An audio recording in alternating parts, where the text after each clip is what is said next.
Yo parto de un estado de tensión dado en procura de encontrar las tensiones máximas y mínimas de función. Entonces mi ejercicio partió de tener este juego de tensiones. Dice, en la cara X tengo una tensión normal y una tangencial, en la cara Y tengo una tensión normal, no tengo tangenciales, con lo cual me tendría que haber saltado de movida que estaba en presencia de un principal y después tengo una tensión normal en Z y una tangencial en Z. Armo el tensor de tensiones, saco los invariantes, encuentro que estoy en un estado doble de tensión. Juego con los valores de los invariantes en la ecuación de Lagrange y después con los tres valores. Bien, ya llegué a una parte del problema. Después, la segunda parte sería encontrar para qué planos estas tensiones principales vienen a quedar asociados, porque para cada plano principal hay una tensión principal. ¿Qué hago? Vuelvo a la expresión que es esta, que si recuerdan, esa expresión que venía dada venía de cuando se me ocurrió decir qué pasa si yo planteo planos, direcciones y tensiones principales. Dijimos, bueno, definiré como plano principal aquel plano donde las tensiones tangenciales sean nulas, y entonces escribí esta expresión donde el vector quedó asociado a la tensión normal por el versor de la dirección de ese plano particular. Ahora ya no es genérico, es particular. Y eso me permitió escribir esta igualdad y pasar este término. De acá encuentro que si yo reemplazo uno de los autovalores, podría, reemplazado ese autovalor, despejar el autovector. Bueno, vuelvo al ejercicio, ya tengo los tres valores 20, 0, menos 20, y tomo el primero de los valores. Y agarro, el primero de los valores es 20. Reemplazo 20.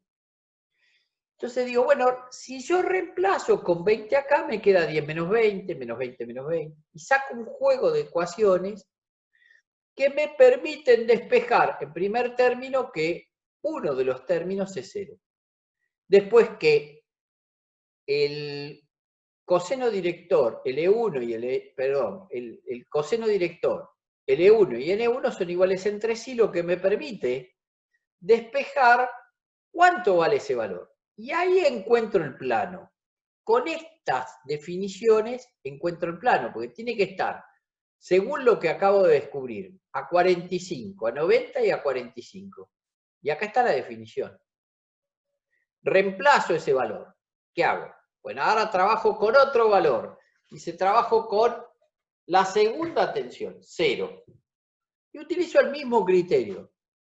Vuelvo a traer mi tensor de tensiones expresados en X y Z, le pongo el 0 y trato de despejar estos tres términos. Con lo cual obtengo este segundo plano, porque para poder encontrarlo yo observé lo siguiente.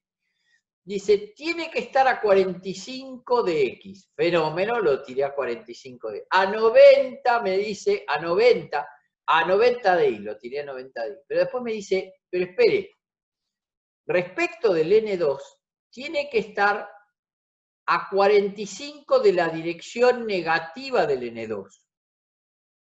Entonces lo tuve que tirar hacia atrás ese versor.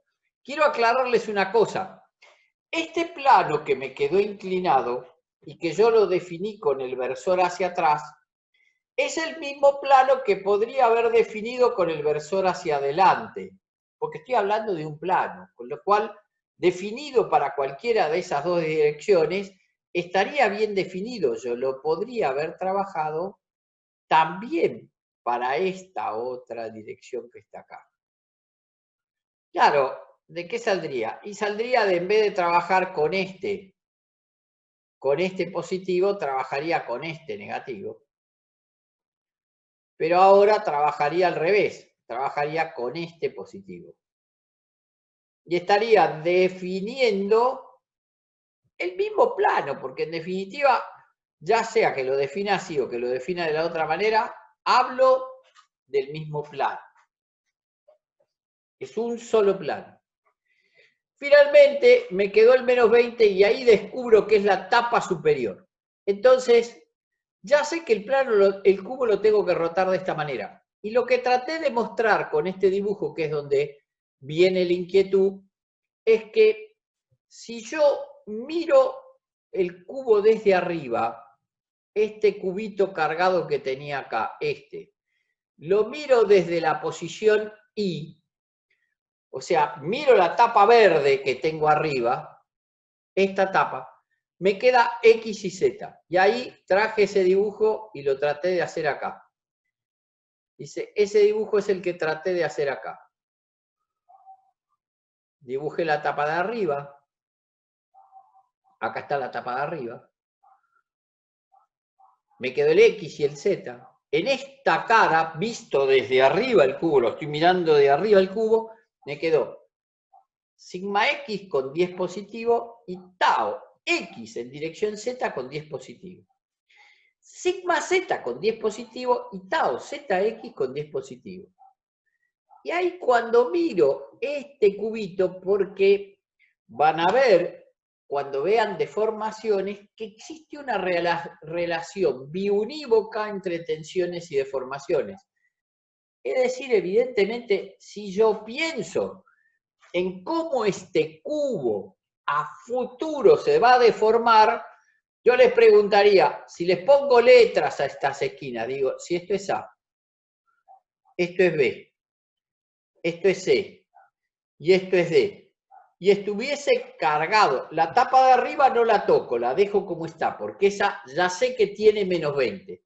Pero miro en el plano, ¿qué le pasa a este cubo? Y yo les preguntase a ustedes, fíjense las fuerzas actuantes producto de las tensiones por su área. ¿Cómo les parece que se va a deformar producto de estas acciones?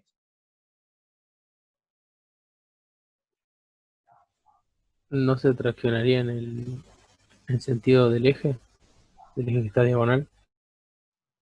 ¿En qué diagonal? Pero pensá en deformaciones del cubo ahora. Porque si pudiésemos hacer las deformaciones, verías cómo deforma ese cubito. ¿Cómo te parece que deforma? En su posición original está en la posición A, B, C y D. La tapa de arriba la sigo dejando fija. Pero ¿cómo deforma? ¿Qué sensación tiene? Podríamos decir que en esta diagonal, este movimiento me da la sensación de que vendría hacia afuera acá, pero este vendría hacia adentro acá y este hacia adentro acá. Con lo cual, pensado en terna X y Z, dice, esto se convertiría en una suerte de rombo así. Y si te fijas, este rombo que aparece dibujado acá, te lleva a pensar de que hay una fuerza, 20, que tiende a estirar ese cubo en esa dirección. Lo estás estirando en 20 y producto de Poisson se va a comprimir en la otra dirección. Todo lo que traté de mostrar con esta imagen es cómo quedaban las tensiones finalmente rotado el cubo. Dice, el cubo me quedó rotado en esta condición amarilla que me está marcada acá, que fue el trabajo de convertir en tensiones principales. No sé si te contesté tu pregunta o no. Sí, sí, gracias. De nada. Bueno, cerremos los temas que nos quedan acá. Uno de los temas que aparece es este concepto de tensiones octaédricas. ¿Qué son las tensiones octaédricas? Bueno, son una porquería muy interesante. Dice, se define como un plano octaédrico, y es una definición. Pero hay un detalle muy importante para la definición de este plano octaédrico. Dice, plano octaédrico dice, es aquel que presenta igual ángulo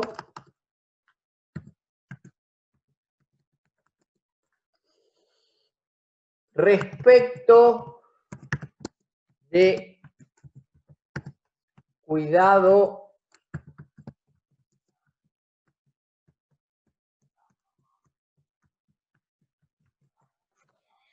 un plano octaédrico presenta igual ángulo respecto a direcciones principales. O sea, es una definición que se trabaja sobre planos principales.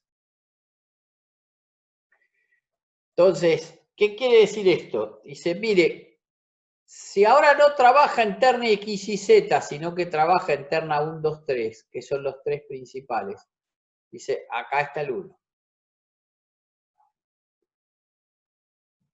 Acá está el 2. Y acá está el 3. Un plano será octaédrico en tanto que parado en terna 1, 2, 3.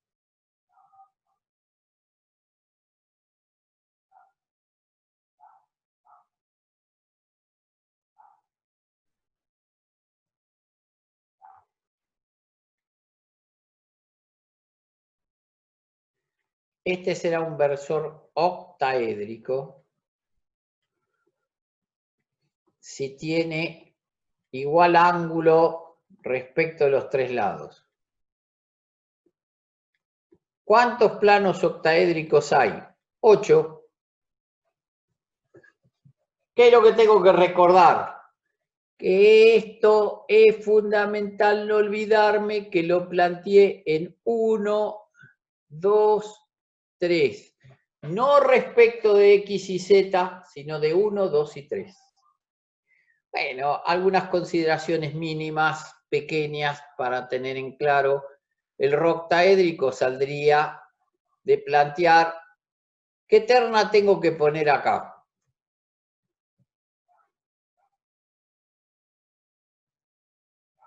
Tengo que poner la terna principal. ¿Por qué pongo terna principal? Porque voy a multiplicar por un versor principal.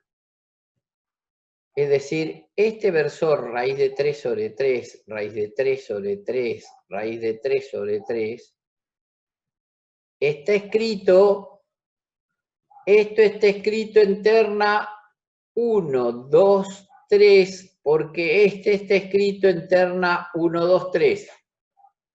Si mezclo, hago ensalada de fruta. No obtengo ningún resultado. Si yo quisiese calcular el tau, el sigma octaédrico, es decir, la tensión normal, no son planos principales, lo que tendría que hacer es ρ octaédrico por el versor octaédrico. ¿Por qué vemos esto? Porque una de las teorías que más adelante se va a desarrollar como teoría de estado límite, trabaja con esta expresión. No vamos a profundizar mucho porque no tiene mucho sentido. Esto dice que da sigma 1 más sigma 2 más sigma 3. Fíjense que por la condición de ese planteo, sigma 2 más sigma 3, dice multiplicado por, por raíz de 3 sobre 3 elevado esto al cuadrado. Es simplemente un número. Si se fijan, este término que está acá, este que hemos escrito acá, no es más que el invariante 1, porque es la traza del tensor. O sea que esto también se podría escribir como el invariante 1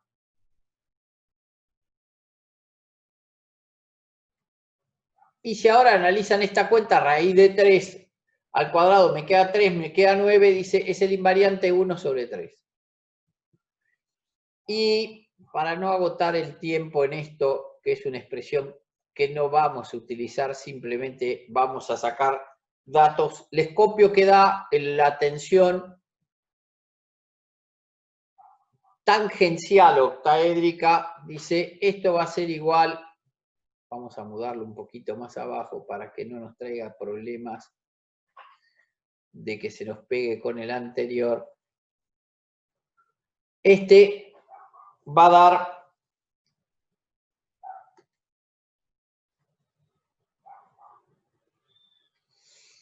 la raíz cuadrada de 2 veces el invariante 1 menos el invariante, se demuestra, pero no lo vamos a demostrar, no tiene mayor sentido. 6 veces el invariante 2. ¿Sí? Por si lo necesitan, lo tienen ahí. Un concepto rápido para que sepan que existe. Segundo concepto, que este sí me interesa más que el anterior. Dice, este concepto, ahora voy a usar un segundo tema. El segundo tema que me toca ver es tensor esférico y desviador. ¿Qué es esto de un tensor esférico y un tensor desviador? Bueno, dice que el tensor que usted conocía, ese tensor de tensiones que usted tenía, estaba escrito como, ¿se acuerda? Sigma X, acá venía sigma Y, acá venía sigma Z, y acá venían las tensiones tangenciales, tau X y tau XZ,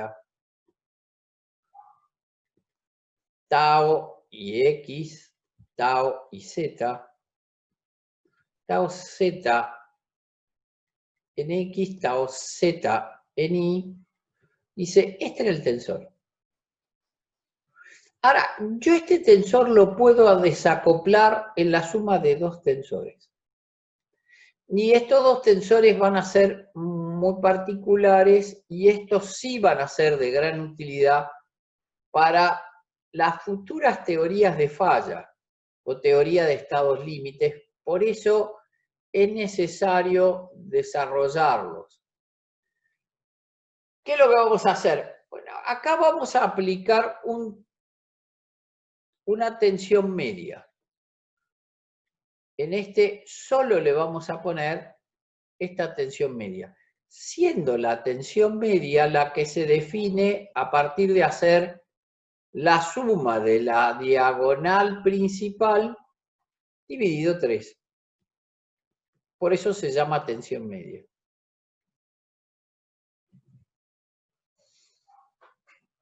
Con lo cual, del otro lado, tiene que quedar la diferencia. O sea, tengo que escribir, vamos a dejarlo más grande. Dice, acá tengo que escribir otra vez el mismo tensor que tenía al origen. Déjenlo abierto porque se va a separar. Y acá me aparece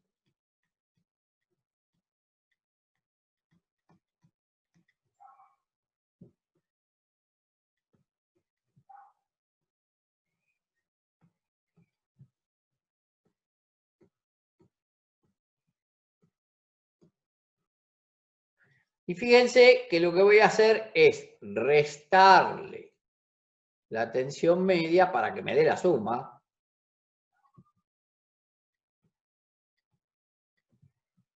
Y escribir dos tensores. ¿Qué hice? Partí un tensor en dos. A este tensor se lo va a llamar tensor esférico.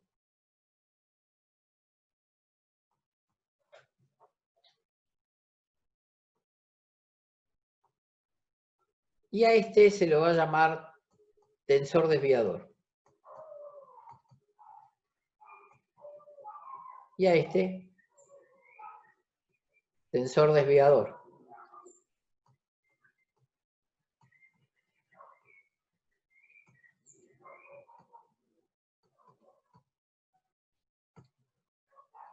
¿Para qué se va a usar? Lo vamos a tener que ver un poquito más adelante. Pero algo que sí puedo anticipar es que este trae aparejado solo cambios en el volumen.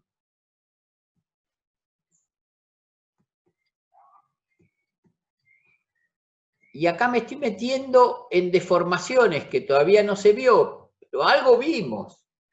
Dice, el volumen cambia. En el siguiente, el volumen no cambia. Se tiene que demostrar, pero necesito más elementos.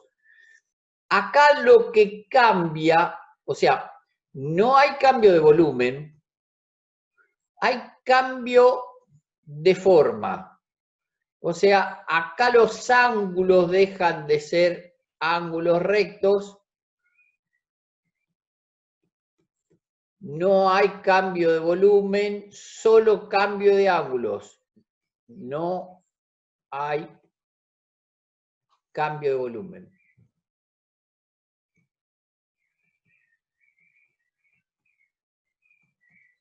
¿Cómo se ve? Bueno, hace falta en principio saber que se puede particionar en dos y más adelante aparecerá un poco más claro qué es esto del cambio de forma y cambio de volumen, que por ahora, como no está dado de formaciones, no lo puedo saber.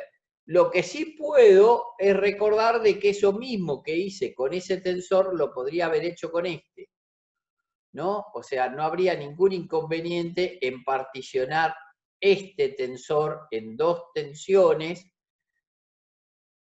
sin ningún problema, ¿sí? O sea, lo podría particionar en este, que es la tensión media. Y esa tensión media cambia respecto de la usada cuando trabajé en el primero de los planteos, ¿o es la misma? ¿Qué les parece?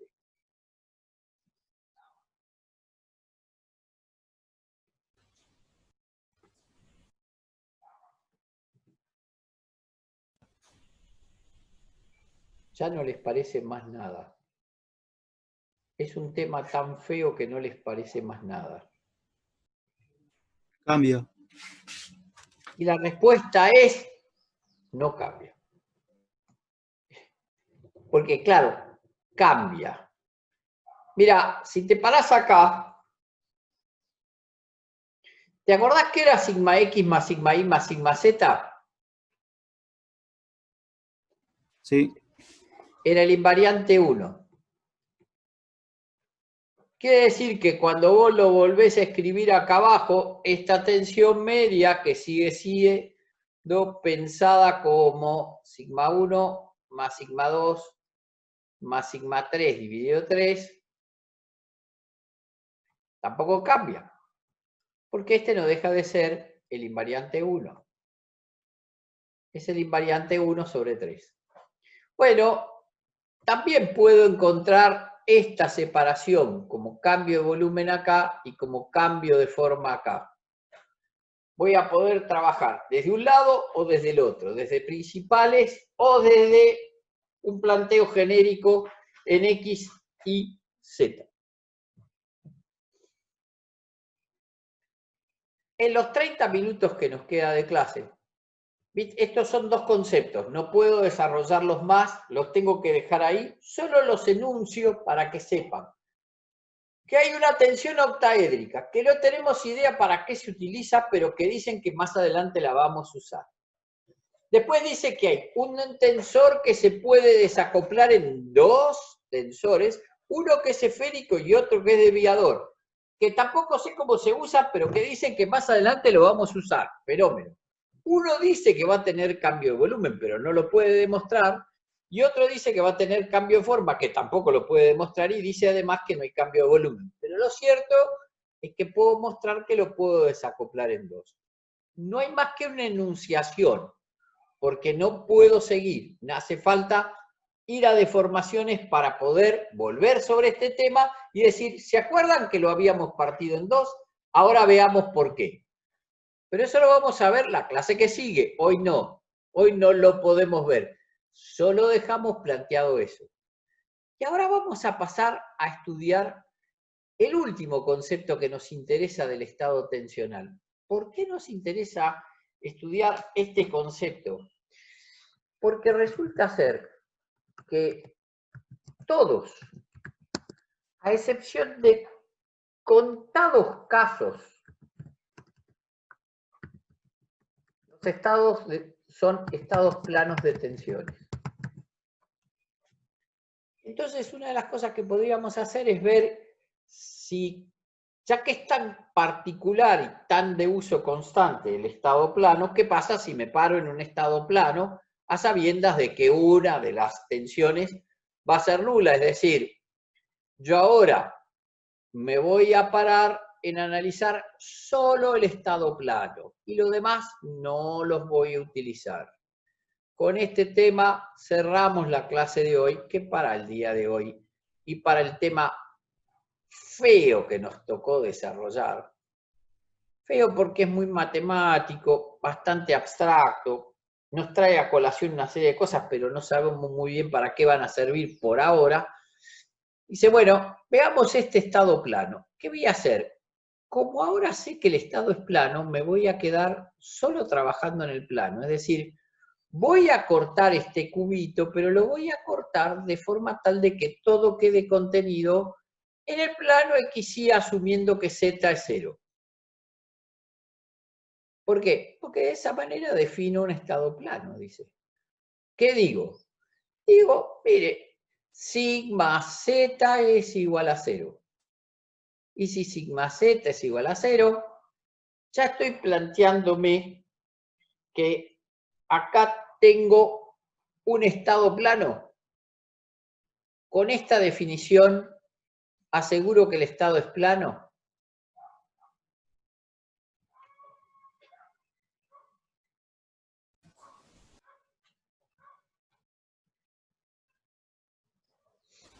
Piensen conmigo, porque si no, todo lo que expliqué hasta ahora no lo logré transmitir con claridad.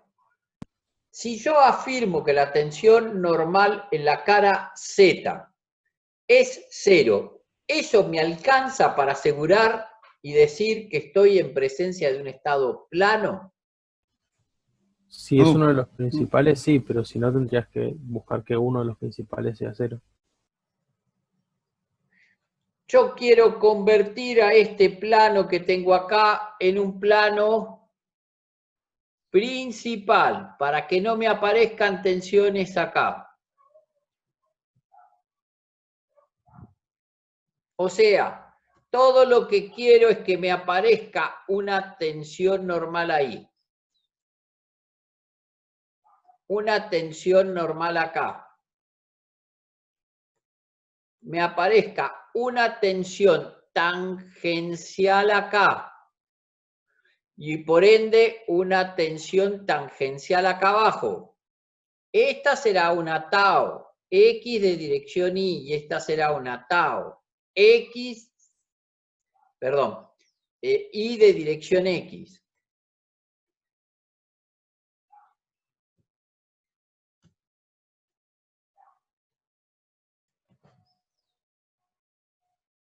Y vuelvo a repetir para ver si se entendió. Para que sea un estado plano, ¿me alcanza con definir que la tensión en el plano verde es 0?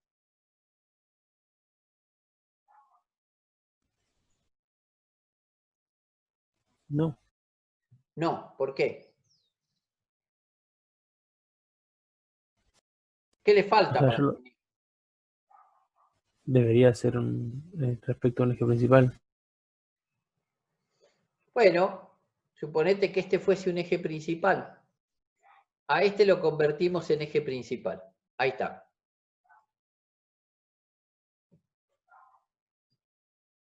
Si ese fuese un eje principal, para que el estado tenga una condición de estado doble, ¿qué quiere decir que sea un estado doble? Que para el plano que yo pare, cualquier plano que yo me dé, para ese punto, las tensiones van a estar siempre, siempre, siempre contenidas en la dirección XY. Siempre, contenidas en XY. Pero ¿cómo hago para asegurar que Z es igual a 3? ¿Con esta condición alcanza? ¿Cómo se definía un plano principal? Era un plano cobista, porque era definido por la negativa, nunca por la positiva. ¿Qué dijo Cobos? Dijo, no, mi voto es no positivo. ¿Qué sería un voto no positivo acá? que no hay tensiones tangenciales. Esa es la clave. Lo que quiero decir es que lo que no hay son tensiones Z, ya sea en X, ya sea en Y, no tengo tensiones tangenciales. Ahora, este es un estado plano. Recuerden, los principales se definen por la decisión covista, es decir, por la negativa de las tangenciales. Si no hay tangenciales, a mí no me importa si hay tensiones normales. No me interesa. Solo son principales si no tiene tangencial. Si tiene o no tiene tensión normal, no me interesa. Es un problema de otro. A mí lo único que me interesa es que no tenga tangencial. Que no tenga centrífugo, porque si no tiene centrífugo, es conjugado de inercia, pero si además es ortogonal, es principal. O sea, se define por la negativa. Entonces estoy en un plano principal, porque no puedo tener otras tensiones. Más que estas 4 no tengo. Eso es un estado plano. Tengo 4 y no tengo más que 4. Son esas todas las que tengo. Entonces, ahora tiro un plano genérico cualquiera, que es este versor que tengo acá, y quiero saber qué le pasa a este versor pi cuando trabajo con este plano.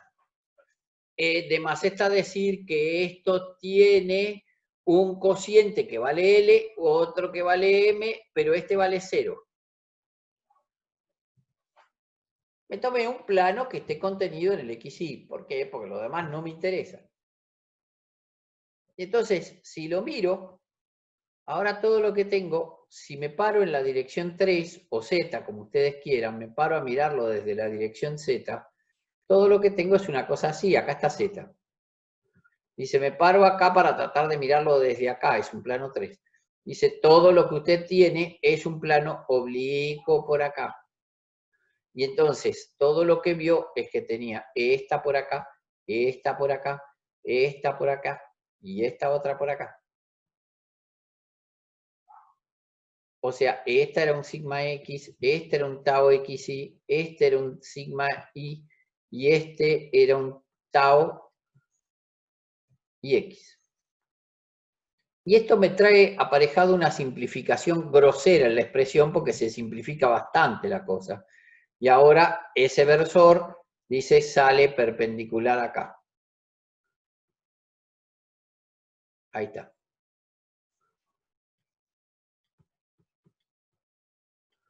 Lo estudiamos por la particularidad que presenta. No tiene mucha dificultad. ¿Lo podría seguir manteniendo como un estado general? Sí, no tengo problema. Si yo quiero calcular ese ρ sub pi, sale de plantearme un tensor de tensiones que tiene sigma X, tiene tau X en la dirección de Y, no tiene nada. Tiene tau y X, sí, tiene sigma Y, no tiene nada. No tiene nada, no tiene nada, no tiene nada, no tiene nada. Dice, cuidado, si yo miro una cosa así, dice, acá me está cantando de que hay un principal. Ahí me dice que hay un principal. En realidad tendría que ser más preciso. Para que me diga qué es principal, la línea la tengo que cortar ahí. O sea, que esta línea me diga acá y que esta línea me diga así, me dice que eso es un plano principal. El último no me interesa. Porque lo que me interesa es la negativa de las tangenciales. Y ahora lo que voy es a multiplicar por el versor que estoy en juego. Y el versor que estoy en juego es un versor de condiciones LM0. Porque esa es la condición. Con lo cual este vector me quedó un vector que dice sigma X por L más tau XY por M, tau IX por L más sigma I por M, y este es 0.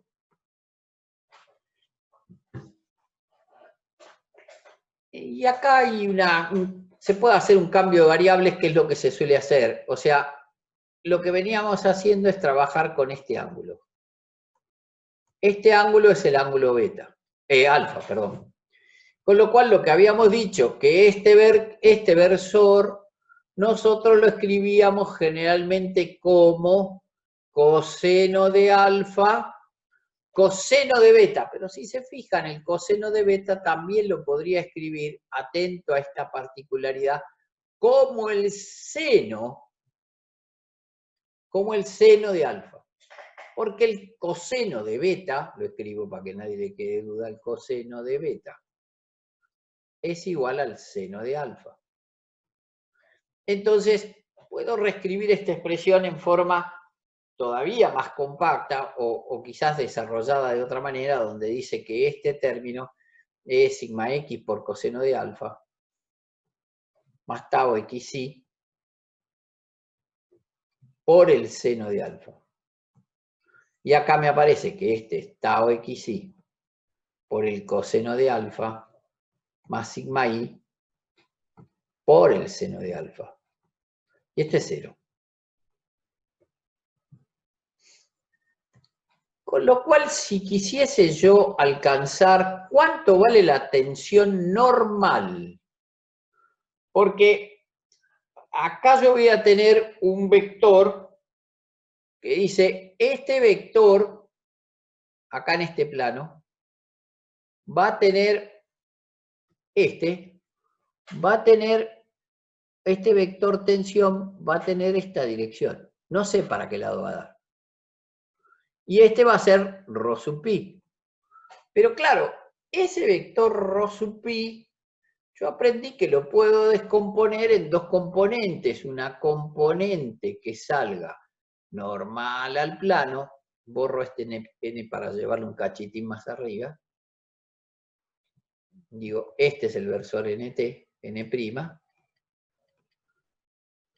Dice, lo que quiero decir y marcar es que esta componente me permite escribir dos componentes, una que venga acá y digo, esta es la componente normal al plano, que llamaré sigma pi, pero también hay una componente tangente al plano que llamaré tau pi. Bueno, como este es un caso particular, podemos encontrar estas expresiones para este caso particular. Pero, ¿recuerdan? Para sacar este vector, perdón, la componente normal lo que hacía era multiplicar este vector escalarmente por este versor. Eso es lo que se hacía para calcular la tensión normal. La tensión normal salía de acá.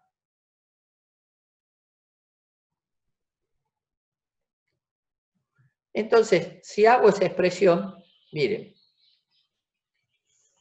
tengo que hacer este vector, que lo tengo escrito ahí arriba, por coseno de alfa, seno de alfa, y 0. Siempre hay un término que me va a dar 0. Y sí, porque va a quedar contenido. Entonces, ese término va a ser una cosa acá. Dice sigma x coseno cuadrado más tau xi seno de alfa coseno de alfa más, dice, tau xi, dice tau xi, ahora hice este por este. Perdón. Hice este por este. Y ahora voy a hacer este por este. Me aparece tau xi coseno de alfa, seno de alfa. Bueno, acá podría escribir un 2.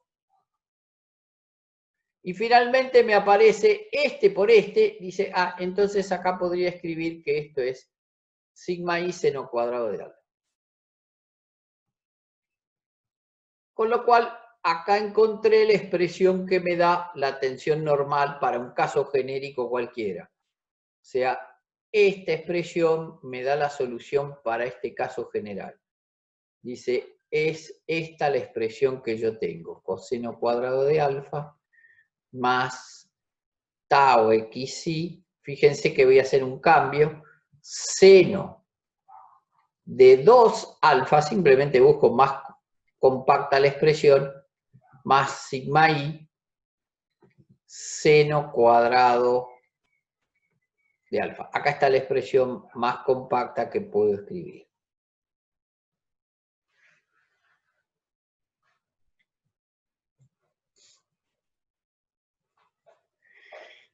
Y ahora tendría que, para encontrar la segunda expresión, encontrar cuánto vale la tensión tangencial.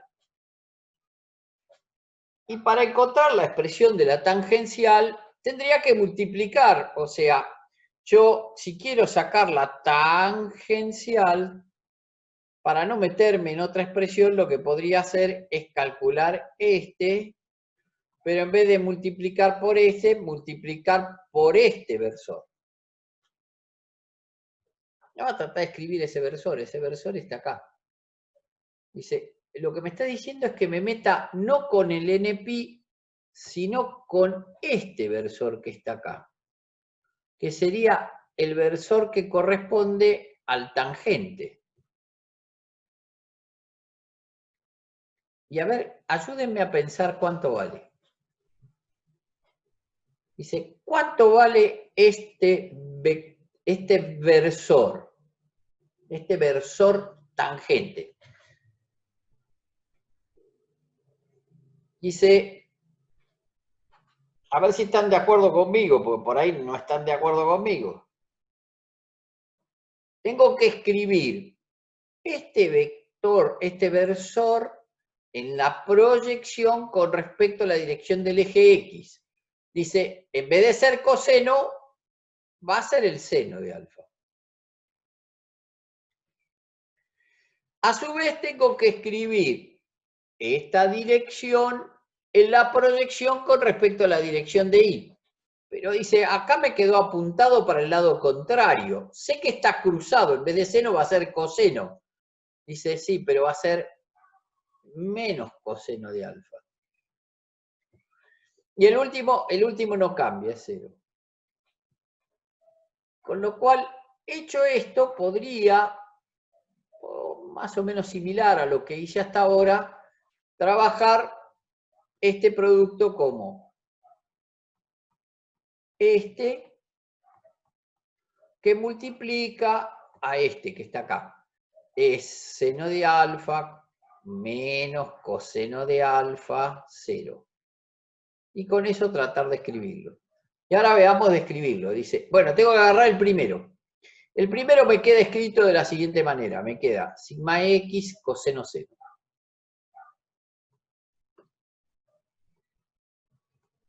O sea, estoy multiplicando este término por el seno. Y después me aparece tau xy seno cuadrado.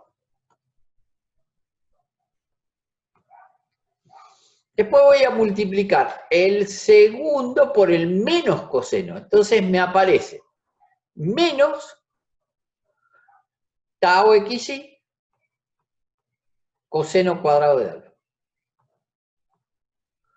Y finalmente me aparece menos sigma i seno coseno.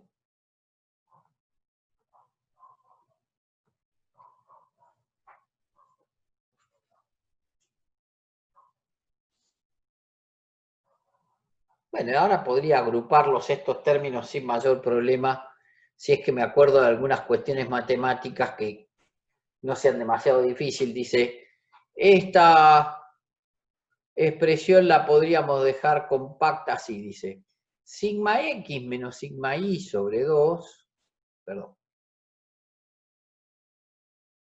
me equivoqué con los términos, sigma x menos sigma i sobre 2 que multiplica al seno de 2 alfa. Porque si se acuerdan, el seno de 2 alfa es seno coseno por 2. Entonces tengo que dividir por 2. Dividiendo por 2, acá tengo la expresión. Seno de 2 alfa. Y si trabajo la otra expresión, me aparece, ya trabajé con este término y trabajé con este término. Y ahora me queda seno cuadrado, coseno cuadrado, la diferencia de los cuadrados, o sea, seno cuadrado menos el coseno cuadrado. Y acá es cuestión de recordar que coseno cuadrado de alfa menos seno cuadrado de alfa, ¿a qué era igual? Porque esta no es tan familiar como la anterior. La anterior era que el seno de 2 alfa era igual a 2 veces el seno de alfa por el coseno de alfa, que fue la que vine aplicando.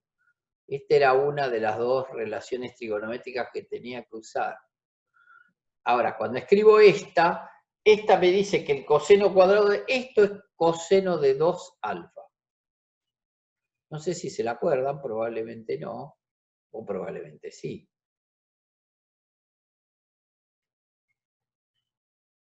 Bueno, y ahora no quiso hacer el recuadrito. Hacer el recuadrito, desgraciado.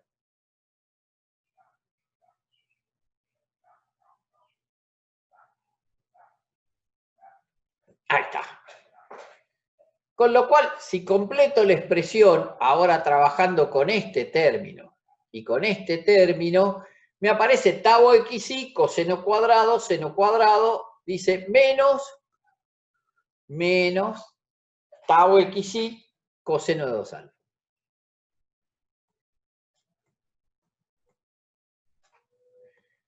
Bien, acá llegué a la segunda de las expresiones que me eran de interés conservar. Ahí está. Hice las dos deducciones, o sea, por un lado alcancé esta solución y por el otro alcancé esta solución. Y ahora, para cerrar, ¿qué pasa si busco principales? Mario, Sí. pregunta, en la expresión que vos pusiste ahí, la de los... Te perdí. La expresión que...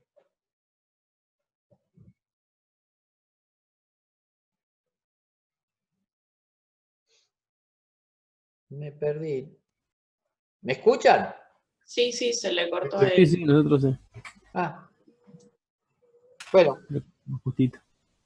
¿te recuperé la expresión?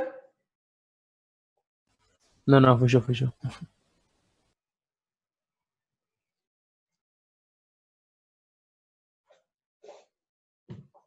Bueno, cuando aparezcas te escucho y te contesto lo que me preguntes, pero no sé, no.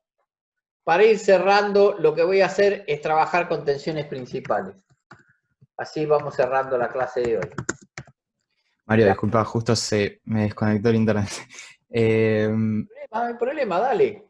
Te preguntaba que seno cuadrado menos coseno cuadrado ¿se puede aplicar igual la expresión? Porque si vos sacás factor común, tau xy sería seno cuadrado menos coseno cuadrado. ¿O me equivoco?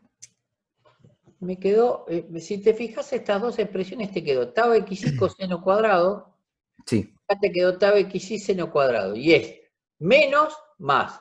Pero como la relación es más menos, tenés que aplicar Perfecto. menos y te quedó Listo. igual, ahí lo acomodaste. Perfecto. Adelante y con eso lo resolví. Era esa la duda. No, dale, por favor. Bien, Dale, gracias. vos no te quede con ninguna duda, no te quede. A cátedra le encanta explicar, cualquiera de la cátedra le encanta explicar. Algunos explican de una manera, otros de otra, pero digamos, hasta creo que en líneas generales, y dada lo dura de esta materia, porque nadie duda de que esta materia es una materia con altos contenidos, muy laboriosa, debemos ser más o menos amigables en la transmisión. Lo que voy es a esto para ir cerrando la idea, para no pasarnos demasiado, algo nos vamos a pasar porque no nos queda otro remedio, pero nos vamos a pasar lo menos posible. Esta es la expresión que nos llevaba a principales. Autovalores, claramente, autovalores, sí señor, de este lado, autovectores de este lado. Pero ahora, si vengo a esta, acá ya podría ir por la más simple, me dice, acá tengo solo estos términos.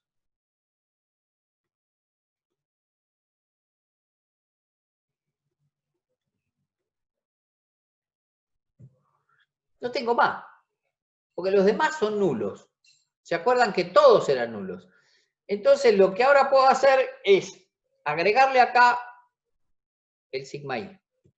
Y vas a ver que esto se va a ir a una cuadrática, y eso lo va a simplificar bastante el problema.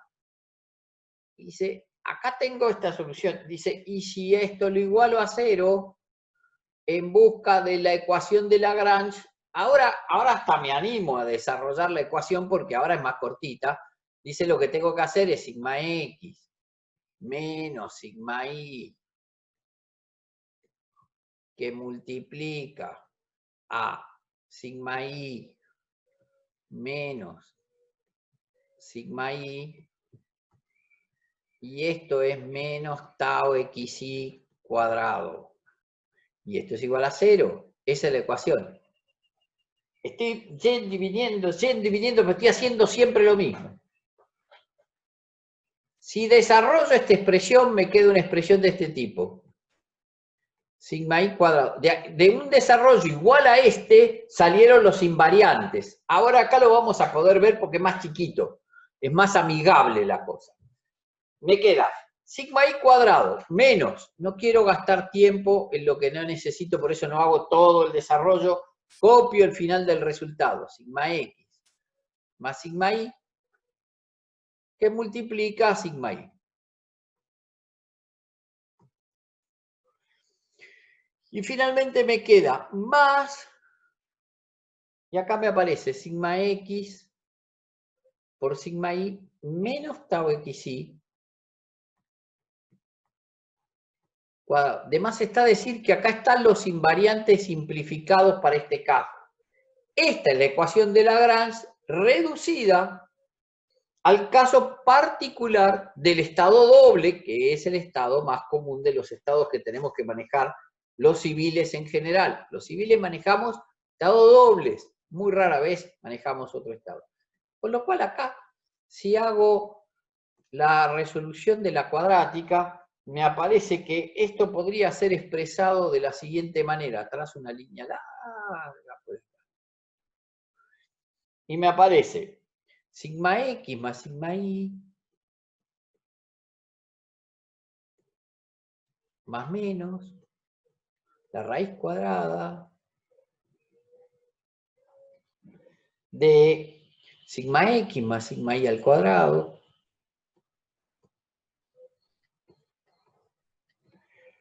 menos 4 veces sigma x por sigma y. Vamos a dejar un corchete acá para no comernos el 4 de una parte. Menos tau xi. Esto al cuadrado y cierro el corchete acá. Sobre 2a. Y sobre el 2a es sobre 2. Con lo cual, esta ecuación la podría acomodar para que ya me quede directamente presentada. La escribo así. Dice, entonces, estas dos raíces van a ser las que salen de hacer la semisuma de estos dos valores, más menos, y si meto el 2 adentro, me aparece la raíz cuadrada. Dice, y acá me aparece sigma x más sigma y. Y cuando metí el 2 tiene que entrar con 2 al cuadrado, me queda el 2 acá, con lo cual esto todo me queda al cuadrado. Tengo que entrar un 2 cuadrado, tengo que meterlo con un 2 cuadrado para que me salga de la raíz un 2 solo, con lo cual el 4 se me va, y me queda una expresión que dice que al desarrollar este término, hay que hacer un desarrollo, no lo hice, me queda más tau xi al cuadrado. No lo hago porque ya la hora no da más.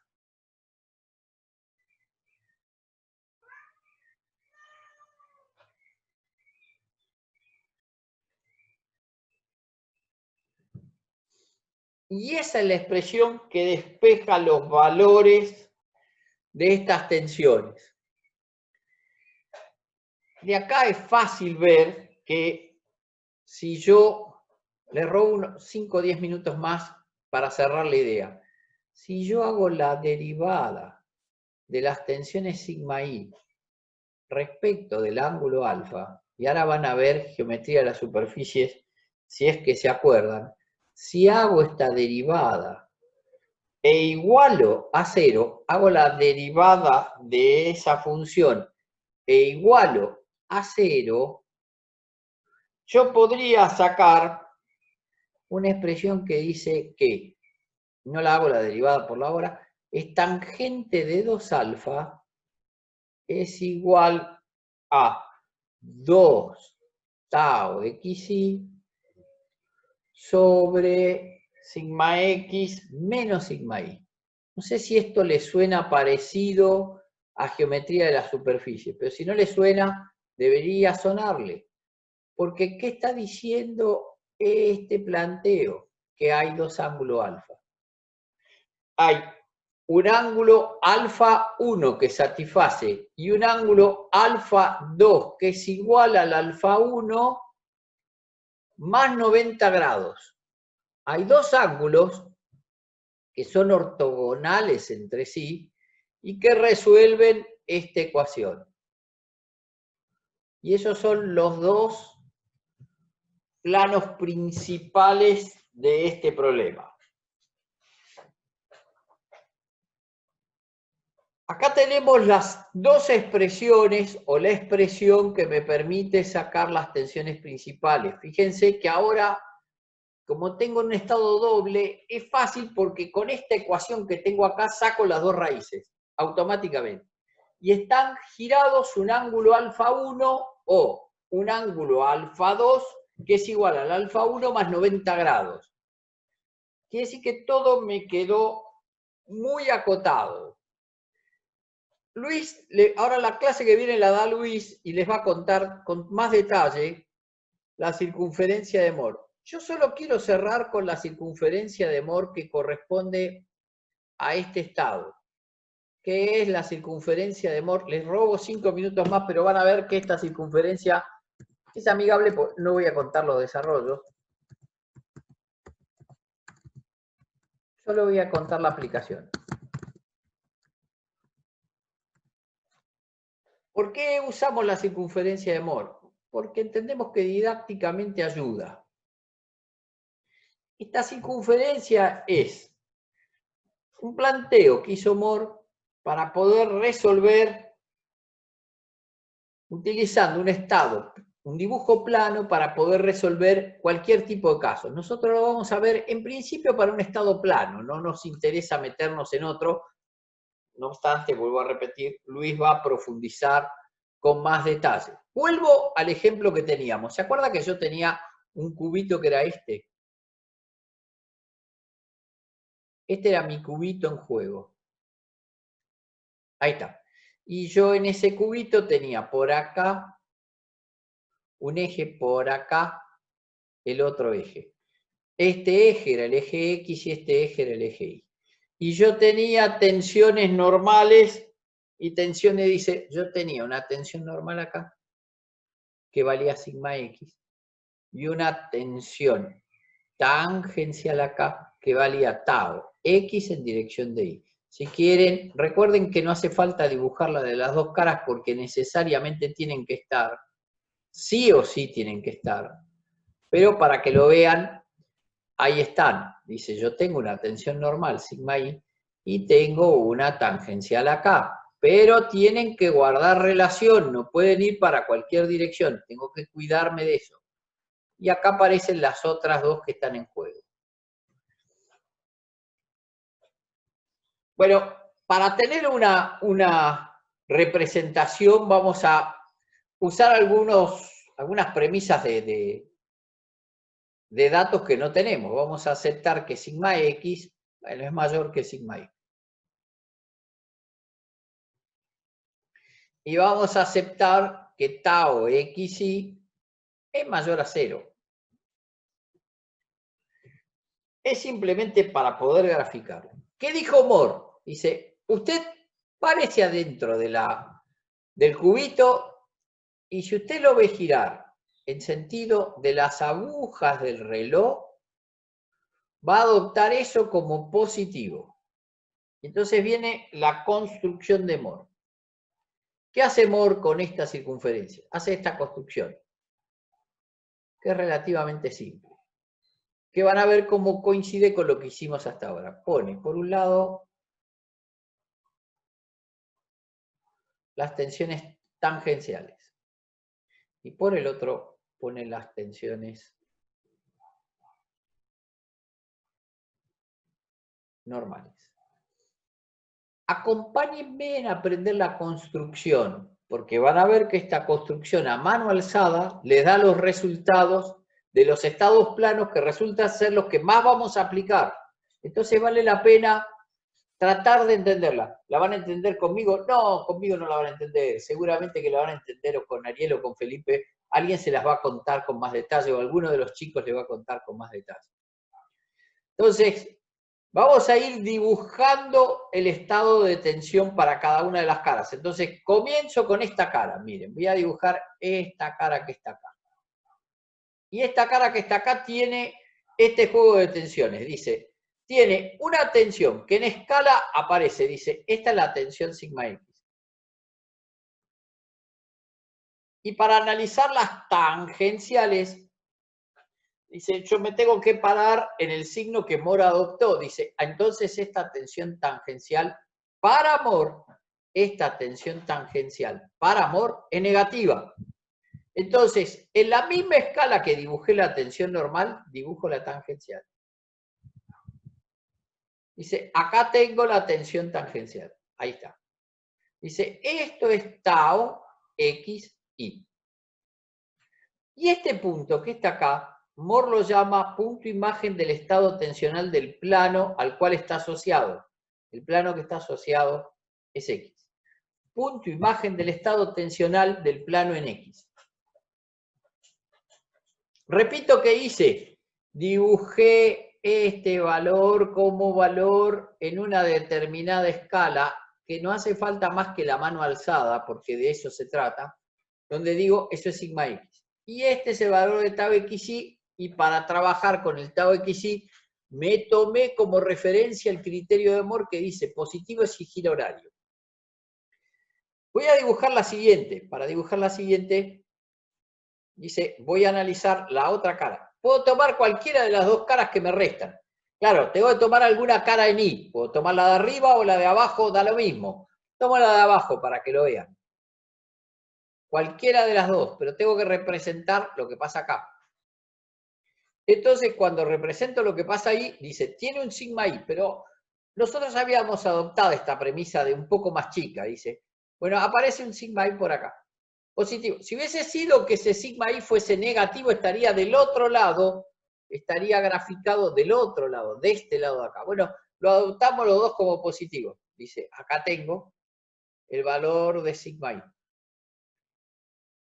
Y dice, ahora tengo una tangencial tau y x que es positiva. Coincide desde más, de más está decir, con el otro valor, dice acá está.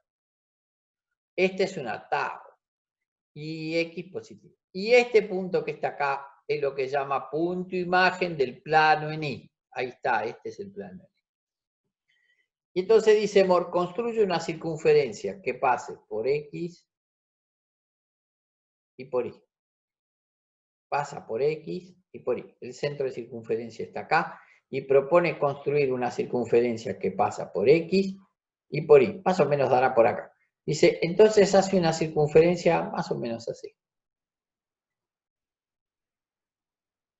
Bueno, acá tiene que bajar un poco más.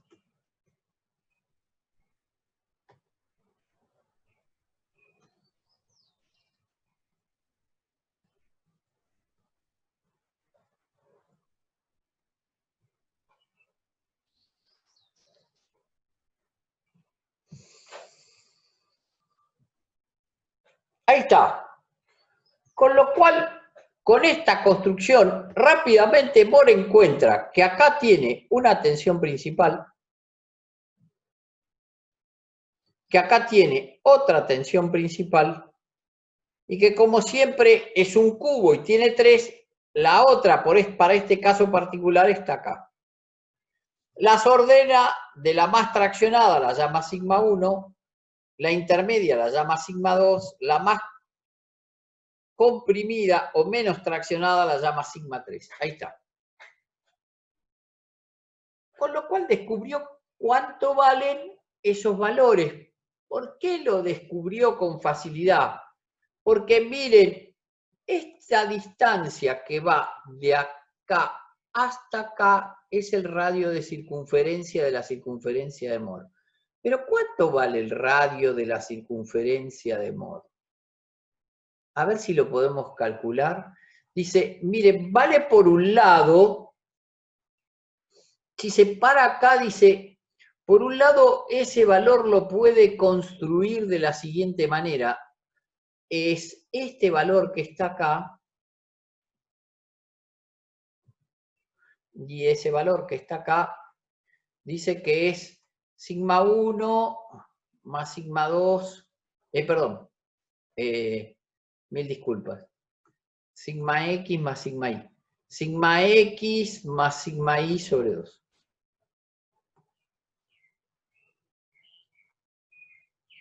Y el otro valor que toma en juego podría ser este que está acá, tau xy. Entonces dice, este valor sería la raíz cuadrada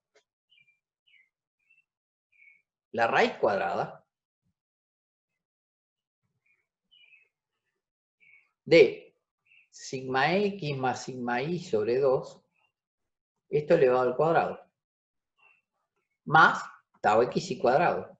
Ahí está. Entonces escribe las dos tensiones y dice, entonces, si yo pudiese saber cuánto vale esta magnitud que va de acá hasta acá, y esa magnitud no es tan difícil de escribir, porque es a sigma x le resto sigma y, perdón, mil disculpas, acá me equivoqué, esto no es más, sino menos, mil disculpas, este es menos. De la diferencia entre este es menos, acá está mal. Este es sigma x menos sigma y, y entonces este sí es más. Este valor que está acá es sigma x más sigma y sobre 2. Entonces, si yo quiero escribir sigma 1 será, fíjense, sigma 1 es este valor que está acá. Quiere decir que para escribir este valor que está acá yo tendría que sumarle al centro de circunferencia, la distancia hasta el centro de circunferencia, sumarle el radio. Al centro de circunferencia le sumo el radio. O sea, a sigma 1 quiere decir que cuando escriba la otra a sigma 2, para ya dejarla expresada, dice, entonces para la otra va a ser al revés, le va a restar el radio. Claro, cuando escriba la que corresponde a sigma 2, dice, va hasta el centro de circunferencia y le resta el radio. Ah, entonces esto es que para sigma 2 saldría de ir hasta el centro de circunferencia, sigma x más sigma y sobre 2, pero restándole el radio. Bueno, esa expresión final dice que sigma 1, punto y coma, sigma 2, la podría agrupar como sigma x más sigma y sobre 2, a la que le sumo o le resto, según corresponda, el radio. Y el radio, por lo que acabamos de ver, es ese término que está ahí, dice sigma x menos sigma y sobre 2 cuadrado, ahí está, más tau xy cuadrado. Fíjense que esta expresión que acabamos de encontrar es análoga a la que habíamos deducido hace un instante atrás. esa expresión no es más que esta expresión que está acá. Es esta que está acá. Y para cerrar, y ahora sí prometo que lo voy a cerrar, les cuento cómo hago para determinar el ángulo, porque en esta misma construcción puedo sacar el ángulo. Fíjense, ¿qué propone? Propone lo siguiente, dice, si usted por X lleva la dirección de X, por X, pasante por X, llevo la dirección X. Miren, acá está X. Por X llevé la dirección X. Y dice, pasante por Y llevo la dirección Y. Pasante por Y llevo la dirección Y. Ahí, pasante por Y. Dibujé la terna sobre la circunferencia de Moore. A este punto se lo va a conocer como el polo de trazas. No, de normales, perdón. Hay otro que es el polo de trazas que está opuesto. Fíjense, dice que los ángulos para sacar los principales serían construir por acá una dirección, que esto es 1, y por acá una dirección, que esto es 2. Bueno, este ángulo que está acá es el ángulo alfa que habíamos encontrado antes.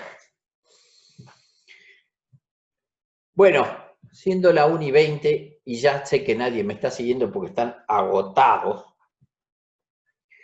ahí hemos mostrado cómo la circunferencia de Moore es una herramienta que van a practicar y que les va a ayudar para poder determinar para los estados planos la solución. ¿Alguna duda puntual que tengan?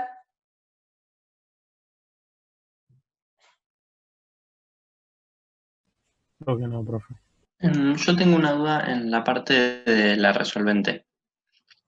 La parte de la... De la resolvente, donde llegamos a que sigma i es igual a... Más arriba. Sigma x, esa. Ahí cuando entramos el 2 como un 4 a la raíz. Te sale, lo que pasa es que esto, para que lo puedas ver, si querés lo hacemos, ahora ya habiendo despedido al resto, lo que tenés que hacer es este desarrollo que está acá, que no lo hicimos para no gastar tiempo. Si hago el desarrollo de la raíz, el desarrollo de la raíz te queda sigma x al cuadrado más el doble producto de sigma x por sigma y más sigma y cuadrado menos 4 sigma x sigma y menos 4 tau xy cuadrado. Y es acá donde te aparece, en este término que tenés acá, es donde te aparece la solución de tu problema. Porque fíjate qué te apareció. Tu preocupación está dada por...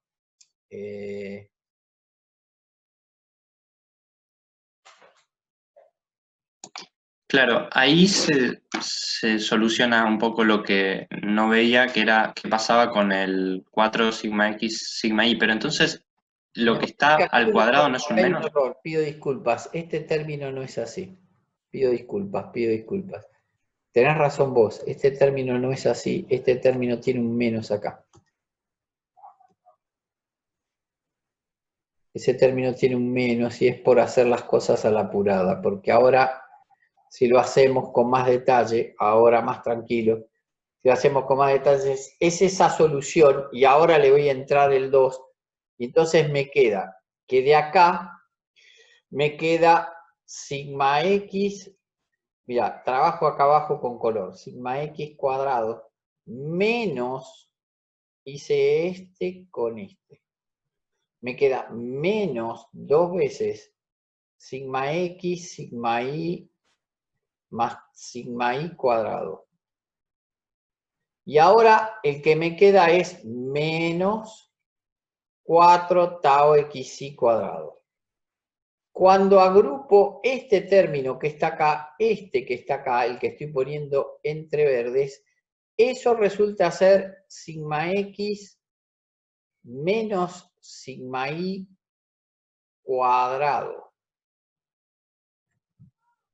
En vez de ser más, es menos. Ahora sí, perfecto, gracias. Pero para que todavía hay un error más, porque está fenómeno, pero este menos que está acá adelante, este menos, afecta el menos 4 sigma x sigma y, pero convierte este menos, con este menos lo convierte en un más acá. Con lo cual, acá te aparece un más acá.